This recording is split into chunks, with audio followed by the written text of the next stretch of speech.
And we've had logbooks in Australia since the 50s, but they were called just a driver's record of hours back in the day. And in 1968, the governments got together, state government said, let's make a national one. Okay, so about 1968, I think it was October, where the book as you know it, in the form you know it, first started. It was not exactly the same, but it's in that form. And when it was coming out, because those days we had underpowered trucks and doing big miles somehow. We did it. So it came out in about 68. In December of 68, I got in a bit of a problem with it, trying to do an overnight from Sydney to Adelaide. But I had to go back to the advice we obtained prior to the book coming out. And that advice was from a barrister. We showed him the law, and this is what he came back and told us all. Mm-hmm. Under law, we are all bound. In other words, statute law is binding on every party. Mm-hmm. There is no provision to count time in minutes. There is no law to approximate time. In counting time, it is to the nearest quarter hour. Therefore, every entry will be a false entry and misleading and deceptive unless you are prepared to attest at all times you started and stopped on the quarter hour. If not, therefore, do not sign the pages as true and correct. Do not total the hours of work and rest as instructed by the book.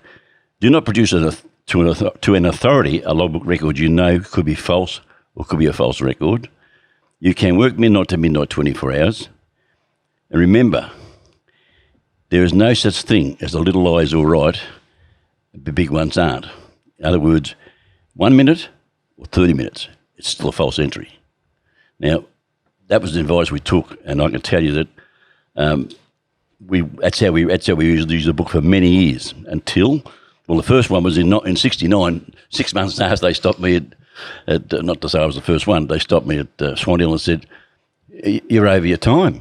24 hours. I said, no, we're allowed 24 hours, from times. Well, they then, within 6 months, inserted these words. It wouldn't have been 6 months. And they put in, from the time of you being stopped by the copper, they had to go back 24 hours, or they could go back 24 hours, not midnight to midnight. Those few words changed the whole way we did the book at that time. So we had to relearn it. We still did. We got around it, but that's where it first came in. Those words from that time. It was about 1969. The self-incrimination taken away some years later, because what we used to do, we would stop, wind the window up, put the first page log up against the window and say, we have produced a logbook as required. It was a good spiel. We knew it well. We produced a logbook as required. You're officer. As you can see, it's our book. We can't let you read it because that might incriminate us. Yep. And the coppers were stuffed. Mm-hmm. They just have to read the page and say, yeah, well, he got a book. But we had a right self-incrimination. Mm-hmm. That lasted for years until they changed and they put in the words, self-incrimination is not a defence. Well, that's just stop it.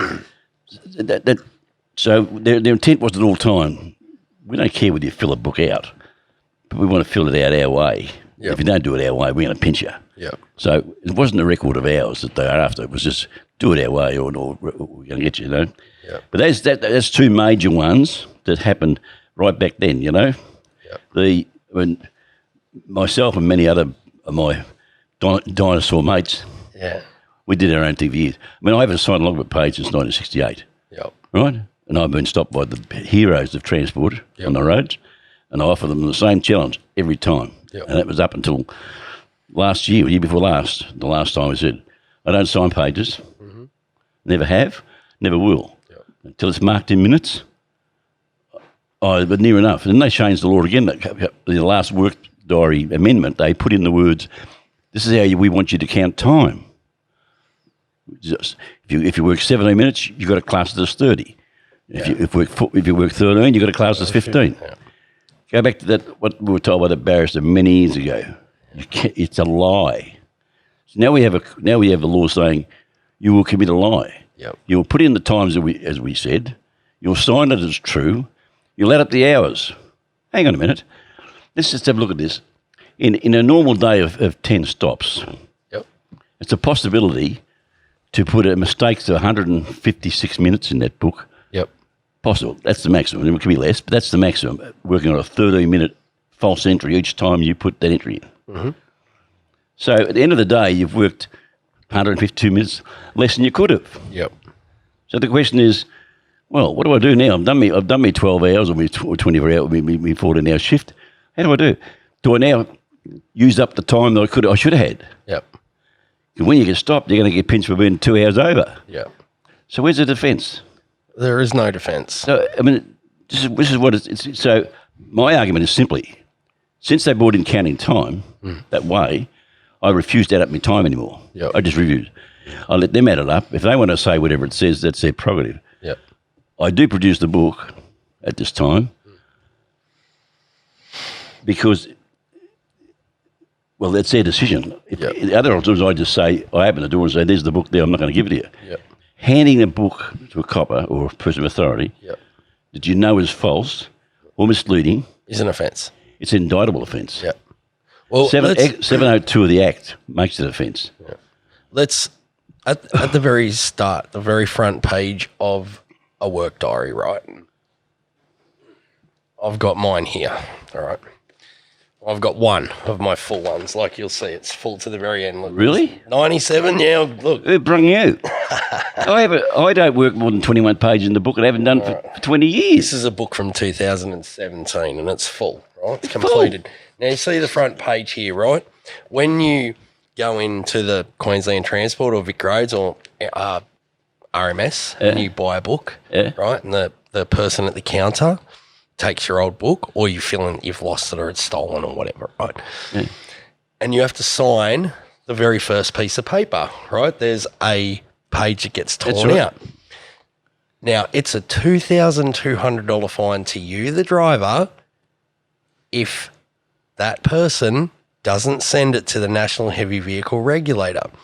It's an offence under the National Heavy Vehicle Law to fail to notify the regulator of your book being full, right? It's an offence for not letting them know that it's full. The way that you communicate to them is when you get a new book, that page that you sign at the front, they tear it out, they send that to the regulator. That's right. Right? So the fine goes to you if they don't send it to the regulator. No, that would hold it. Absolutely. I've spoken to the regulator about it. Won't hold up the court of law. When in the National Heavy Vehicle Law, it says you must notify the National Heavy Vehicle Regulator within 7 days. Through his agent. The person to give you the book is the agent of NHVA. Now, full or completed, it says, right? So if you are in WA, to say, for instance, now this is a hypothetical. I go into Western Australia on my 99th page, right? And I work in WA for 3 months. I have not notified the regulator within 7 days of completing my book. It's a $2,200 fine. Now, I know it's a small issue. Only if you disclose it. That's right, but under the law, omission.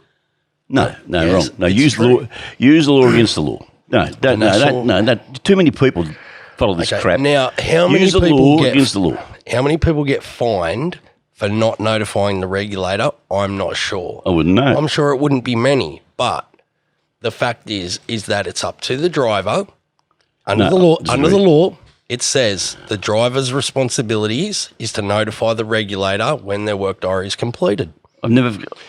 You need to read it. No, I don't care. I've never finished the logbook page. 21 days is all I ever use. You don't, but some of us... anyone who's dumb to do that, and if you did it, you're dumb. Yeah. Why would you want to have a full... So when they stop you, 4 hours later, we've just been through your book and you're okay, or guess what? We found 44 offences. That's what drivers have to do. No. That's the conditions of work. The way you boot them is you don't keep a book that long. Yeah. Well, I mean, if you lose your book, as long as you keep a record, you've lost it, and that record says on it, so and so I lost my logbook somewhere, and that record goes in amongst your copies. Yep. It's in there, so you didn't have a book for 4 days. The dodgy practice of getting a new book every 3 weeks, right? Not dodgy. It's the law. Okay. Whatever. It's the law. It is. Okay, but the regulator have to be told every 3 weeks when you get a new book. Well, he gets told by the agent. The person who sells it, he's the agent. That's right. So every 3 weeks they get one of those first sheets. Right. If he wants to come back to me with, I'll tell him the same thing because I signed that and it says I've lost it.